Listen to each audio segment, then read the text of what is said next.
happy to be here on the celebration of Women's Equality Day at Drum Summit. I'd like to say thank you to Drum Summit and to all the people who worked on this project at Hit Like a Girl, Tom Magazine, David Levine, and all the people, the crew that have made this happen. So my name, like I said, is Carolyn Brandy. You can find me on Instagram, Facebook. I work with an organization called Women Drummers International. You can find us at www.womendrummers.org. We produce the incredible women's drum camp, Born to Drum, every summer, and you can find that online, as well as Women Drummers International. So today, what I'd like to do is teach something for beginners as well as the intermediate players. This is my first love, the conga drums. I'm a conguera, I'm proud to be, for many years, and this is an incredible drum. And it's used in a lot of, most popular music that comes from, around the world actually. But, Latin music, funk, pop, you name it. The congas are found in those environments and generally playing a Tumbao or a variation of Tumbao. So that's the rhythm that I'd like to teach you today, and I'm going to do a step-by-step method for beginners, but also want to emphasize the use of this technique that we call the heel toe, right? There's different ways that we use the heel toe, and I want to show that to you. The reason it's called heel toe is because originally this stroke was made there, right? When I first started playing drums back in the late 60s, that's how we did the heel toe. And then a really incredible percussionist, child prodigy, really incredible innovator of Cuban music, a man by the name of Jose Luis Quintana, also known as Changuito, developed a different way of doing the heel toe, where we do actually a bass followed by a hinge, a bass hinge. So I had the honor of studying with him for a while, and he gave me some tips about the heel toe that I'd like to share with you. So no longer is it the heel toe. We keep calling it that, but it's actually a bass and a hinge, okay? You've got to have this in your toolbox, especially if you're playing any kind of Cuban music. So let's look first then at the exercise that Changuito told me was the most important exercise you can do for conga drumming. It's very simple, right? So what I'm doing is I'm bringing my hand back, I'm keeping this hand flat, I'm not bending it at all, okay? Keeping it flat and coming down and at the base. Also, you've got to train that thumb to come in, right? So this is the exercise. You're not going to take the hand off the drum, you're isolating the hand and the wrist to build strength, also to let the hand know how you want it to do the heel toes. So Changuito told me to do this for 10 minutes, this exercise. So good luck with that. More power to you. Start with a couple minutes at a time, right, of doing this exercise. You can go fast. When you get tense, just relax and just let the tension go, okay? So that's the first exercise. And you want to do it on both hands, of course. Don't do like I did and just practice the left hand. So now my right hand good solid hit on that bass. You don't want to be, doing that. You want a solid, planted hit on the bass. The next part of the exercise is to practice the hinge. And once again, you're going to isolate this wrist. You're not going to use the forearm at all. So you're going to feel this one as you release the lactic acid in the muscle.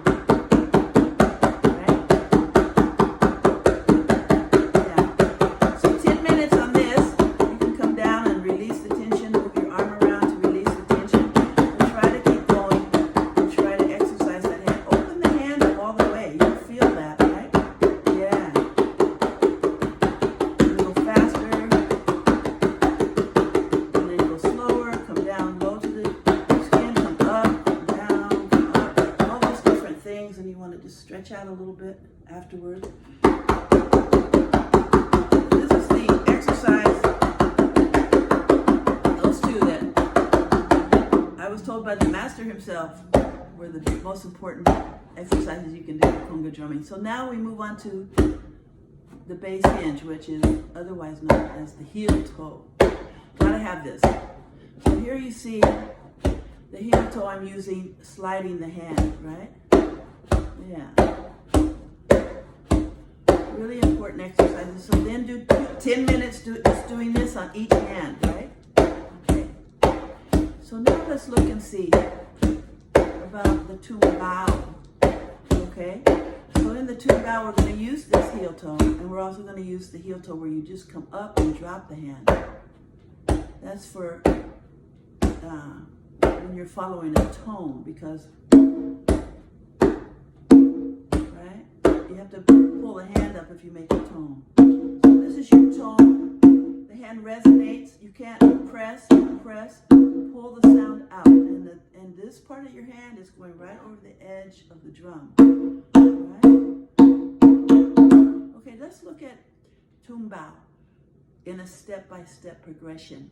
So Tumbao comes out of a rhythm called tumba. And tumba, we're going to start with the bass. The bass is made here, but the whole hand, the el-u of the hand supports that. So you're going to just come up and drop that hand, right?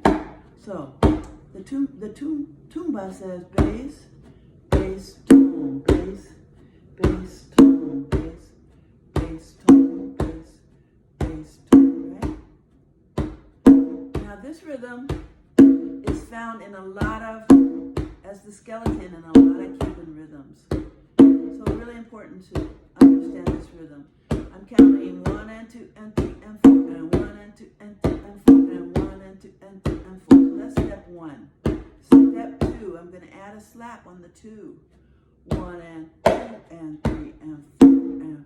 Now notice, folks, the slap sounds like two pieces of wood hitting each other, and we have a couple kinds of slaps on conga drums. One is the closed slap, one is the open. And of course, if you can put the other hand, the opposite hand down to make your closed slap, it's just going to make it better. So in this case of the Tumbao, when we make those slaps, we're going to have the left hand down. See that? 1 and 2 and 3 and 4 and 1 and 2 and. Very good. Got it? Now let's do, we're going to double up the right side. So we're going to say, got it?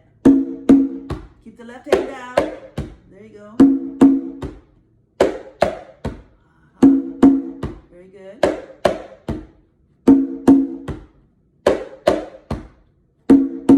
Now, we want to double the left hand. So here's where our heel toe, our bass hinge comes in. So we're going to go bass, hinge, slap, bass, hinge. Aha. See that? 1 and 2 and 3 and 4 and 1 and 2 and 3 and 4 and 1 and 2 and 3 and. Notice that every eighth note is accented. Very important. Slow it down, because the conga players, the timekeeper in the band,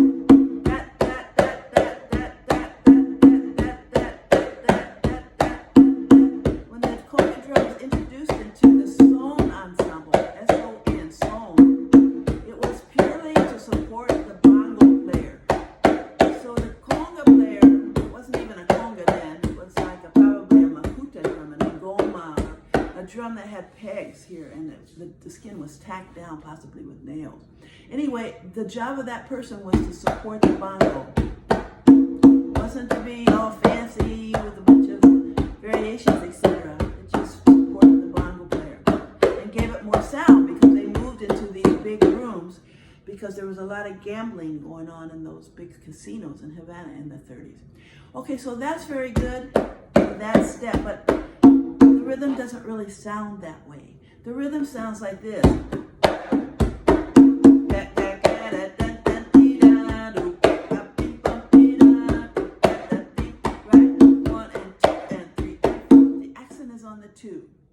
So some innovator of Cuban drumming style, some ingenious person, discovered that if you put the second hinge over here as a second slap over here as a hinge, it would have a completely different sound, leaving the right hand with the strong slap. So then the tumbao became, see that?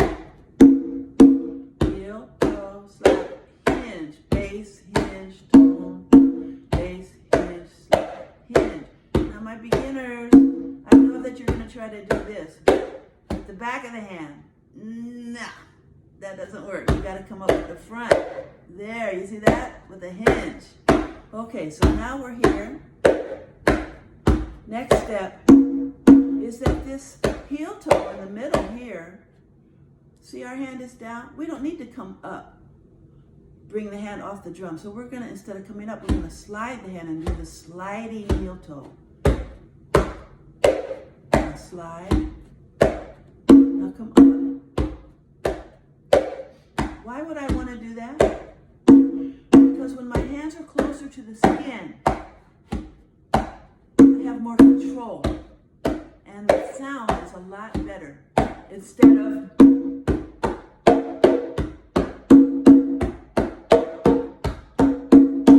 that, I have this.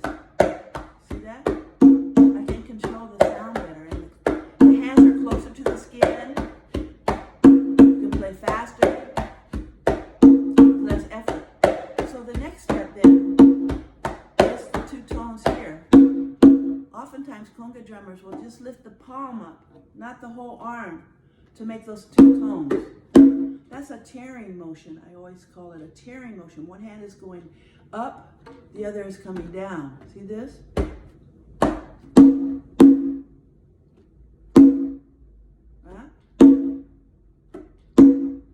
Try the whole thing. Nice and slow. There you go, see? And then you have to bring your hand up here to get the bass. Very good. 1 and 2 and 3 and 4. A little faster. 1 and 2 and 3 and 4. Okay, beginners, practice those steps. Step 1, step 2, step 3,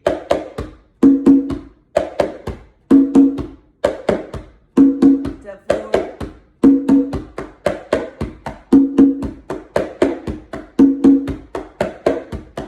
step 5, slide. Keep the hand on the skin. Those are refinements. Okay, good. Wonderful. Now,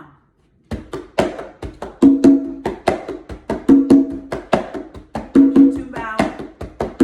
If I was on a gig and played that all night, at the end of the night, the drummer would be ready to kill me, to strangle me, because why? It gets boring. So let's look at another rhythm that's going to help you with that. And this rhythm is called son montuno. This was the very first rhythm that was introduced into the son ensemble to support the bongo cero. This one goes like this. This is the predecessor of the tumbao. 4 and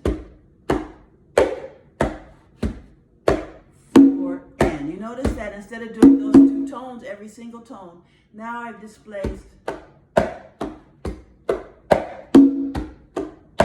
and I'm playing a single tone. The first time on the end of 4 and now on 4. Right? So it makes a much more interesting pattern than just this one all night. Right? It gives it some flavor. Let's look at that.